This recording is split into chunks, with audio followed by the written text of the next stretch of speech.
సుత్తపోళ్ళు అందరికీ ఉద్యోగాలు వచ్చినాయి, నియామకాలు జరిగినాయి. 30 లక్షల తెలంగాణ నిరుద్యోగ యువకులు పబ్లిక్ సర్వీస్ కమిషన్లో నమోదు చేసుకుంటే ఏనాడైనా పోటీ పరీక్షలు నిర్వహించిన పరీక్షలు ప్రశ్నాపత్రాలు జిరాక్స్ సెంటర్ల పల్లి బఠానీలకు అమ్ముకున్నారు.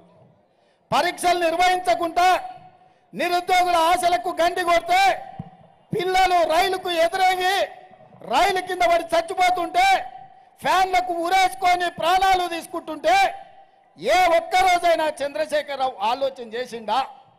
కానీ అదే ప్రజాపాలన ఇందిరమ్మ రాజ్యంలో ప్రభుత్వం వచ్చిన 3 నెలల్లో 90 రోజుల్లో 30,000 ఉద్యోగాలు లెక్కగట్టి ఎల్పీ స్టేడియంలో రప్పించి వాళ్ళ కుటుంబాల సమక్షంలో 30,000 ఉద్యోగ నియామక పత్రాలు అందించిన ఈ ఇందిరమ్మ రాజ్యాన్ని కూలగొట్టాలని కేసీఆర్ అంటున్నాడంటే ఇవాళ పేదోళ్ళ పిల్లలకు ఉద్యోగాలు ఇచ్చినందుకే కదా ఈ ప్రభుత్వం మీద కక్ష కట్టింది కేసీఆర్ అని నేను అడుగుతున్నా. మేం తీసుకోలే, మా ఇంట్లో వంచుకోలే, మా ఇంటికేం మూట కట్టుకోలే. పేదోళ్లకు 30,000 ఉద్యోగాలు 3 నెలల్లో ఇచ్చిన మాట వాస్తవం కాదా? 30,000 ఉద్యోగాల వివరాలు ఇస్తా. ఎవడైనా దమ్మున్నోడు ఉంటే చర్చకు రావాలి భువనగిరి సెంటర్లో. అదేవిధంగా ఆడబిడ్డలకు మాట ఇచ్చినాం. అత్తగారింటికి పోవాలన్నా అప్పుడప్పుడు ఇంటి ఆయన మీద అలిగితే అమ్మగారింటికి పోవాలన్నా బస్ కిరాయిలకు కష్టం. అలిగింది కాబట్టి ఇంటి ఆయనను అడగలేదు, అత్త అసలే ఇయ్యదు.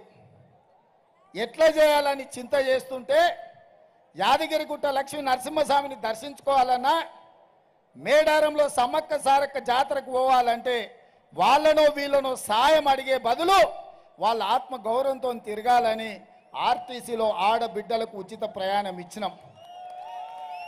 పొన్నం ప్రభాకర్ గౌడ్ రవాణా శాఖ మంత్రిగా ఉండి 35 కోట్ల మంది ఆడబిడ్డలు ఇవాళ బస్సులలో ఉచితంగా ప్రయాణం చేస్తుండ్రు. అనా పైసా లేకుండా బాజాప్తా బస్సు ఎక్కి ఎక్కడ కావాలంటే అక్కడ చెయ్యి ఆపుతురు, మా అక్కలు ఎక్కుతురు, ఎక్కడ కావాలంటే అక్కడ బస్సు ఆపి దిగిపోతురు. మా ఆడబిడ్డలను ఆర్టీసీ బస్సులల్లో ఉచిత ప్రయాణం కల్పించినందుకు కాంగ్రెస్ పార్టీని ఓడగొట్టాలనా? ఒకవేళ కాంగ్రెస్ ఓడిపోతే ఆడబిడ్డలకు ఉచిత బస్సు ప్రయాణం ఆగిపోతుంది కదా, మా అక్కలకు మా చెల్లెళ్ళకి ఈ విషయం తెలియదా?